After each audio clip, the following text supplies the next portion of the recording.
Saya juga sama seperti kebanyakan anda mengenali Yassin Sulaiman sebagai artis nasyid tanah air. Lama dah ya, daripada zaman sekolah dulu. Cuma saya pernahlah sekali berjumpa dengan beliau face to face pada tahun 1992 di Sekolah Menengah Kebangsaan Agama Kedah. Ketika itu Yassin mewakili negeri Selangor dalam acara hafazan Al-Quran dan saya pula mewakili negeri Perak dalam acara syarahan agama. Kami sebilik katil sebelah-sebelah.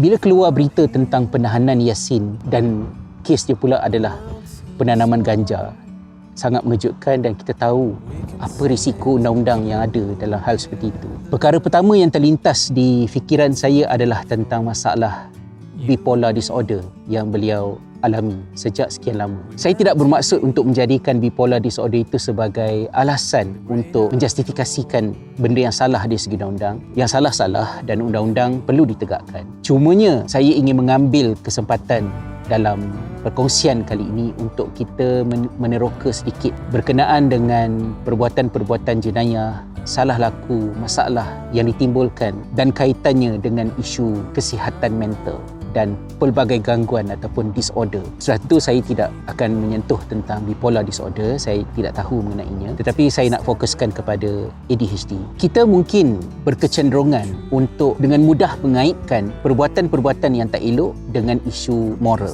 Akan tetapi jentera yang berada di dalam diri kita ketika kita membuat satu-satu keputusan itu kompleks. Perkembangan sains dan teknologi membantu kita untuk faham macam mana otak kita membuat keputusan. Kita bukan haiwan, kita adalah manusia dan apa yang menjadikan manusia itu manusia antaranya adalah kerana otak manusia itu ada bahagian yang tidak sepertinya ada di dalam spesies lain. Kita tahu otak kita start daripada belakang, daripada kita mula terbentuk dalam rahim ibu, kemudian di tengahnya sampailah kepada bahagian hadapan yang memakan masa yang paling panjang untuk dia matang. Bahagian hadapan inilah banyak melakukan kerja-kerja yang dibuat oleh manusia untuk membolehkan seseorang itu, contohnya self-awareness. Dia peka, dia berada dalam situasi yang macam mana dan apa yang dia perlu buat. Boleh berperanan untuk inhibition, di mana dia boleh constrain diri dia untuk tidak melakukan benda yang tidak sepatutnya dibuat, sama ada kerana ada kemudaratan. Di situ jugalah dia akan memainkan peranan untuk melaksanakan emotional self-regulation. Kita punya perasaan, kita punya rasa marah dan lain-lain itu terbit daripada limbic brain kita. Begitu juga dengan merancang, planning, execution, semua benda ni ialah di bahagian ini. Dan kerana itu juga Profesor Russell Barkley mengusulkan supaya nama ADHD itu ditukar, kerana ADHD itu tidak menceritakan sebenarnya ADHD sebenarnya apa. Kerana ADHD atau dulunya ADD tanpa H itu hyperactivity. ADHD ialah attention deficit. Untuk diri saya rasa saya bukan attention deficit. Saya seorang yang sangat attentif ketika mana attentiveness itu dapat berlaku. Kerana saya seorang yang sangat attentif, saya boleh siapkan buku Transformasi Ramadan 2.0 selama 48 jam.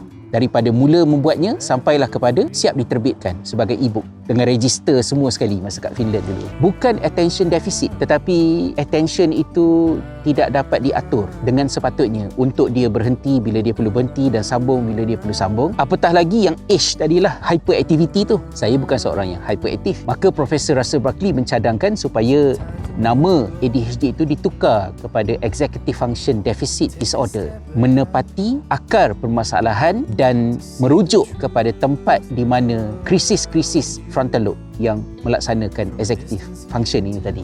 So kalau sekiranya kita tidak memanfaatkan penyelidikan-penyelidikan terkini, maka kita akan salah faham ataupun kita akan meremehkan hal ini. Sedangkan ADHD adalah disorder top 3 dalam bidang psikiatri yang paling banyak dikaji. Ada ribuan research yang telah dibuat mengenainya. Malah stimulan yang dipakai untuk merawat ADHD adalah di antara stimulan yang paling efektif di dalam psikiatri. And yet, ia adalah merupakan disorder yang sering disalah faham. So siapakah yang patut upgrade knowledge dan mengikuti perkembangan ni? Sudah tentu yang pertama sekali adalah doktor-doktor. Apabila berjumpa dengan pesakit, the most recent knowledge tentang isu ini boleh membantu. Kemudian yang keduanya adalah guru-guru, kerana dengan ilmu-ilmu ni tadi boleh digunakan untuk membantu murid-murid.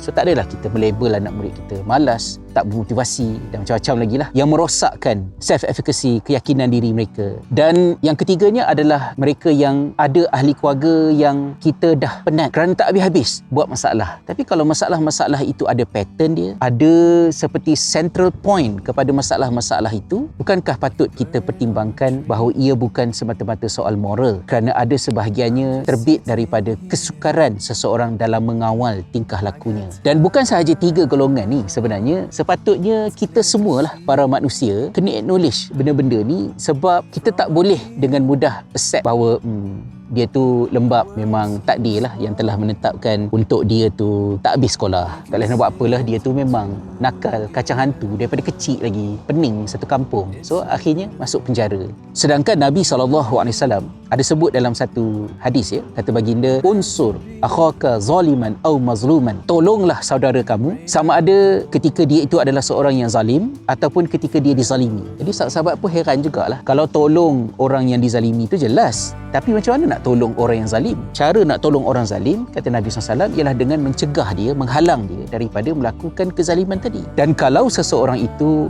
terjebak di dalam perlakuan-perlakuan yang salah, jenayah, adalah akibat daripada disorder, katakanlah ADHD ni tadi, kita sangat membantu mereka ini untuk berhenti daripada terus melakukan kezaliman dengan acknowledge, menghargai ilmu-ilmu yang ada berkaitan dengan disorder. Kemudian yang kedua, kita susah untuk appreciate benda ni kalau kita kekal di dalam keadaan masyarakat yang suka melabel orang. Sentiasa melihat bila ada benda yang tak elok, benda salah dilakukan, rakam, viralkan, kecam dia, cancel dia. Why?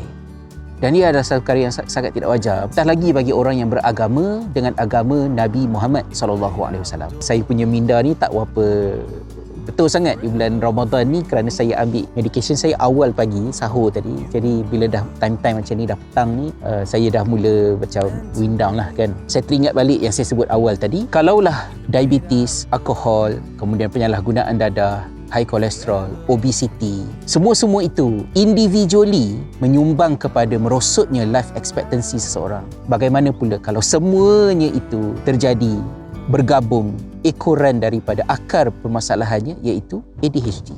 Jadi sebab itulah saya rasa sangat-sangat penting untuk kita berikan perhatian, berikan fokus kepada hal ini. Dalam buku Adults in ADHD, What Science Says, yang Profesor Russell Barkley tulis tu, dia datangkan banyak statistik seperti di penjara di Utah, Amerika Syarikat, seawal tahun 1990-an, 25% or more daripada banduan di dalam penjara itu qualified untuk diagnosis ADHD.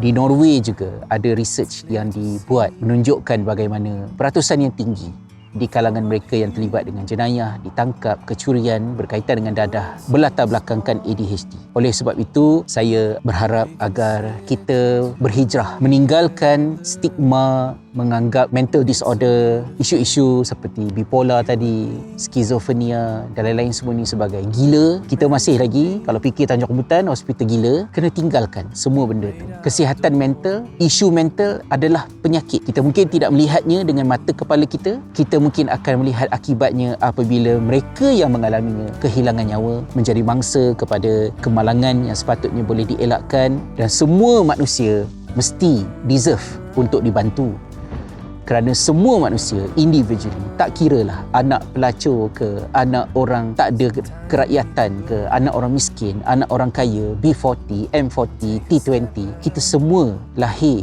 mulia. Siapa yang muliakan kita? Yang muliakan kita adalah yang buat kita. Allah yang sebut dalam Quran, walaqad karramna bani Adam, sesungguhnya kami telah muliakan keturunan Adam. Dan salah satu daripada sisi mulianya anak Adam itu adalah dengan mereka itu deserve, berhak untuk hidup dengan kehidupan yang baik. Dan salah satu daripadanya adalah dengan kita menawarkan bantuan, sokongan, rawatan, walaupun ianya tidak mudah. Saya sendiri membelanjakan, kalau kat Island sekarang, saya tak tahu kat Malaysia macam mana, tapi kalau dekat Island sekarang ni €80 sebulan untuk itu saja. Dan saya tak boleh bayangkan lah kat Malaysia kalau tak dapat bantuan. Mungkin orang yang telah menerima diagnosis pun tak makan ubat kerana tak mampu nak beli ubat. So gitulah, di bulan Ramadan ini kita doalah yang baik-baik untuk Yasin, untuk keluarga dia. Dan janganlah kita jadikan bulan Ramadan ini sebagai bulan yang seperti tidak ada apa-apa makna.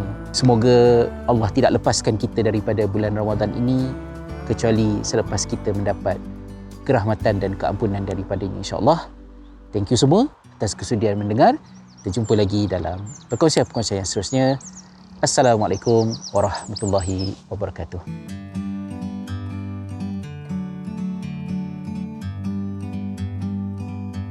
Like a bird on a tree,